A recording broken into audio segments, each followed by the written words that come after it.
नमस्ते साथीहरू, जाने नि त शङ्खसभा जिल्ला घुम्न। सुन्दर नेपाल, ब्युटिफुल नेपाल, शङ्खसभा जिल्ला घुम्न जाने नि त साथीहरू। सुन्दर नेपाल देखाउने क्रममा मेरो यो अभियान हो, सुन्दर नेपाल देखाउने अभियान हो।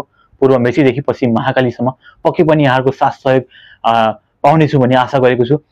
सबैजनाले, प्रिय नेपालीहरूले एक लाइक तथा सब्सक्राइब गरिदिनु होला। साथै नेपालको बारेमा, सुन्दर नेपालको बारेमा पूर्वदेखि पश्चिमसम्मको जानकारी यस भिडियोहरूबाट पाउनुहुनेछ। अहिलेसम्म म आज म शङ्खसभा जिल्लामा आइपुगेँ। योभन्दा अगाडि इलाम, त्योभन्दा अगाडि पूर्वको सबै 4वटा जिल्लाको बारेमा कुरा गरेँ। यसै गरी पश्चिम महाकालीसम्म पुग्नेछु। यहाँको साथ सहयोगको अपेक्षा गरेको छु। हस्, सुरु गरौँ। शङ्खसभा कोशी प्रदेशको एक जिल्ला हो। यो उत्तरी जिल्ला हो। उत्तरमा चिन, पूर्वमा ताप्लेजुङ, पश्चिममा सोलुखुम्बु र भोजपुर, साथै दक्षिणमा धनकुटा र तेह्रथुम जिल्लाले घेरिएको उत्कृष्ट जिल्ला हो। यसको सदरमुकाम खाँदबारी हो। खाँदबारी शङ्खसभाको प्रशासनिक व्यापारिक केन्द्र हो। शङ्खसभा जिल्लाको मुख्य पर्यटकीय क्षेत्र, सुन्दर ठाउँहरूको बारेमा, मुख्यतः ठाउँहरूको बारेमा म कुरा गर्दैछु। सुरुमा आउँछ मकालु हिमाल। मकालु हिमाल विश्वको 5औं स्थानमा रहेको हिमाल शङ्खसभा जिल्लामा पर्दछ। मकालु हिमाल हेर्नु साथीहरू, अति उत्कृष्ट हिमाल। साहसिक पर्यटकको लागि, हिमाल चढ्न इच्छुक हुने साथीहरूको लागि मकालु हिमाल शङ्खसभामा अवस्थित छ। त्यस्तै गरी अर्को पर्यटकीय क्षेत्र, जानै पर्ने ठाउँ शङ्खसभाको लागि Makalu base camp. Makalu base क्याम्पबाट मकालु हिमाललाई नजिकबाट निहाल्न सकिन्छ। साथै हिमालतिरको ट्रेकिङ, हाइकिङ गर्न चाहने साथीहरूको लागि मकालु बेस क्याम्प अत्यन्तै उत्कृष्ट हुन सक्दछ।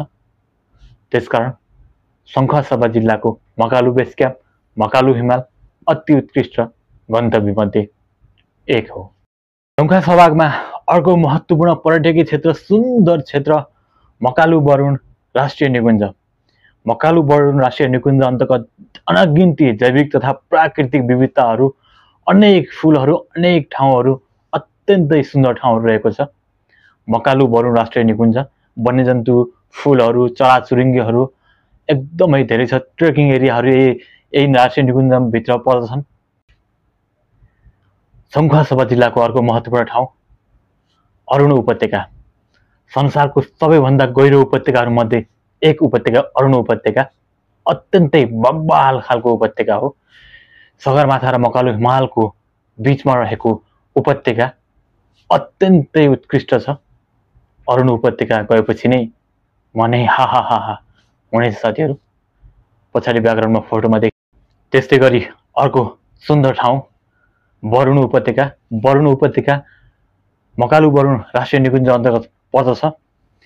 यो बरुण उपत्यकामा विभिन्न प्रजातिका फुलहरू, लगभग 4000 प्रजातिका फुलहरू, चराचुरुङ्गीहरू, वन्यजन्तुहरू, साथै अन्य उत्कृष्ट दृश्यहरू हामीले हेर्न सकिन्छ बरुण उपत्यकामा।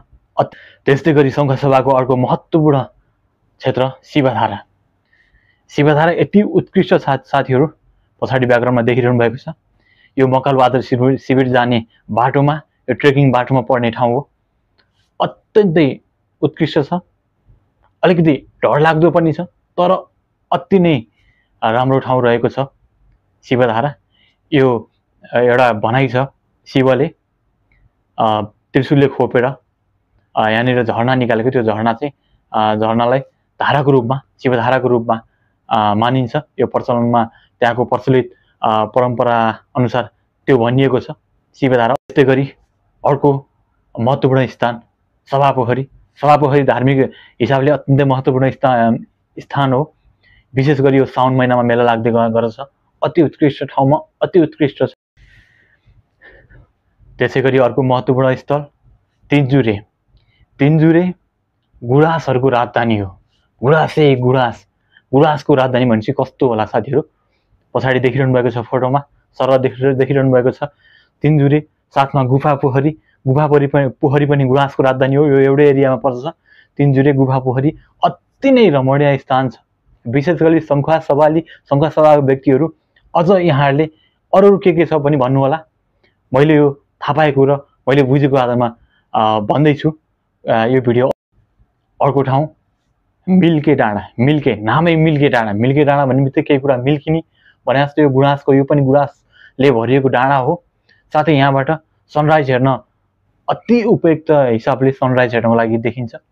पछाडि देखिरहनु भएको छ मिल्के टार, तुमलिङ टार संसारको सबैभन्दा ठुलो टारहरू मध्येको एक टार हो। अति नै ठुलो टार हो यो। यसमा विभिन्न किसिमका प्रकृति लगायत विविधताहरूले भरिएको छ। यसमा एउटा एयरपोर्ट पनि छ, तुमलिङ टार एयरपोर्ट। अति उत्कृष्ट गन्तव्य हो तुमलिङ टार। यो ठुलो मार्केट बजार एरियाको छ। टार भन्ने बित्तिकै ठुलो समथर एरिया छ, चारैतिर पहाडले खिचेको, बिचमा टार, तुमलिङ टार। साथीहरू, संघसभाको बारेमा यति कुराहरू भने, मैले बुझेको अनुसार कुराहरू गरेँ। यहाँलाई कस्तो लाग्यो, के लाग्यो, प्रतिक्रिया दिन नबिर्सिनु होला। विशेष गरी संघसभाका साथीहरूले अझ अरू के छ कमेन्टमा लेख्नु होला। अझ अरू उत्कृष्ट ठाउँहरू के छन् कमेन्टमा लेख्नु होला। विशेष गरी संघसभाका मान्छेहरूलाई बढी थाहा हुनेछ। र यस बीचमा कुनै मिस्टेक भएको रहेछ भने पनि यहाँले कमेन्ट मार्फत दर्शाइदिनु होला। साथै मिस्टर पिल्कु वान युट्युब च्यानल, फेसबुक आइडी तथा टिकटकलाई यहाँले फलो तथा सब्सक्राइब गर्नु होला। यसै गरी अरू भिडियो हाम्रो सुन्दर नेपालको बारेमा भिडियो बनाउँदै जाने कोसिस गर्नेछु। पूर्वदेखि पश्चिमसम्म प्रत्येक जिल्लाको बाइज एउटा एउटा भिडियो बनाउने प्लान गरिरहेको छु। साथीहरू, यहाँले साथ दिनुहुनेछ। साथ दिनुभयो भने नै अझ ऊर्जा मिल्नेछ। सबैलाई नेपाललाई माया गरौँ, सुन्दर नेपाललाई हामी सबैले रक्षा गरौँ। सुन्दर नेपालभित्रै हामी घुम्न जाउँ। हामी अलिकति ढडाडे भन्ने बित्तिकै हामी विदेशतिर सयर गर्न चाहन्छौँ, तर सुन्दर नेपालको कुना काप्चामा घुमौँ, सुन्दर नेपालको रहन सहन बारेमा बुझौँ, यति भन्न चाहन्छु। नेपालको जय होस्, हामी सबै नेपालीको जय होस्। सबैलाई नमस्कार।